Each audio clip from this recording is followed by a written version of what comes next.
Welcome to our next segment of Maps in History. And we have a special treat today because we've reached the end of the Cold War. And for the last few segments, we've had a similar set of maps of the world during the Cold War, which really reflects in many ways the post-World War II order. We're now moving out of that.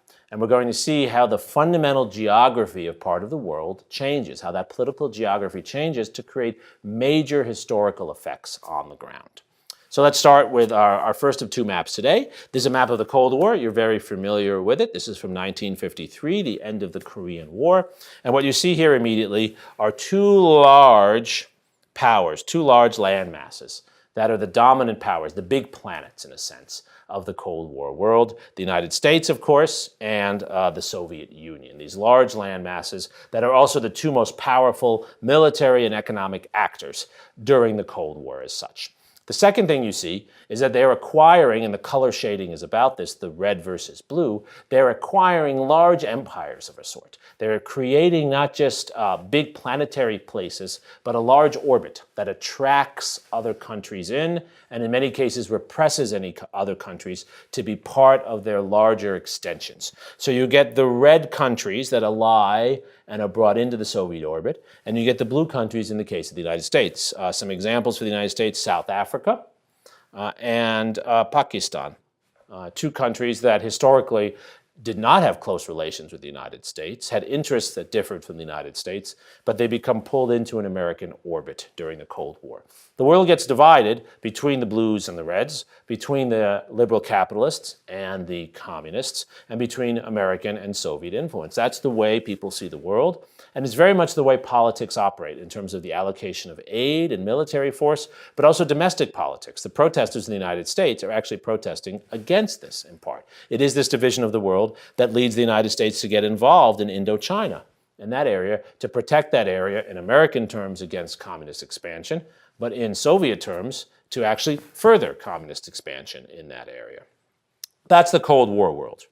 What we see where we are in the course now, with the end of the Cold War, is the crumbling of what had been the red side, the Soviet side of the Cold War. And the end of the Cold War is really the end of the Soviet Empire. Here we have in red, and I'm going over it in green now, the lines of what had been the Soviet Union, that big red landmass. And it is now coming apart, particularly around Central Asia and Eastern Europe. And in those areas, countries are emerging. Some are re-emerging. They had existed before the early 20th century. Some are emerging for the first time as independent actors. And they will look away from Russian authority. They will see Russia as a threat to them, and they will look to the United States in some cases, or they'll look to other Middle Eastern countries like Iran in some cases as well. And so you'll see some of these countries like the Baltic states, Lithuania, Latvia, and Estonia, becoming part of NATO. And you will see some of the states in Central Asia moving closer to their Islamic brothers and sisters in other parts of the Middle East, and we'll see developments occurring there as well.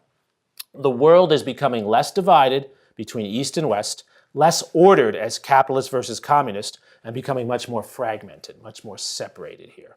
One final point, this is a very important point as we go forward, these independent states will still be in Russia's shadow. So they will look to help and connection outside of the region, but they will still be near Russian power. And much of the struggle of the next decade and a half to the present will be Russian efforts to exert influence in this area that had been part of the Soviet Union that has been lost. The Russians call this the near abroad. We call it an area of democratization. The Russians see it as an area of their near abroad. And that'll be part of the conflict of the next few decades after the Cold War. One other point for American politics, the question will be for Americans, if it's not a Cold War now, if the world is not divided between the Soviet Union and the United States, why should we care? And questions about what American interests are and what our commitments should be, those will be questions front and center for American politics during the administrations of Bill Clinton and George W. Bush and Barack Obama, and certainly in our current moment as well. We'll talk all about this in future lectures.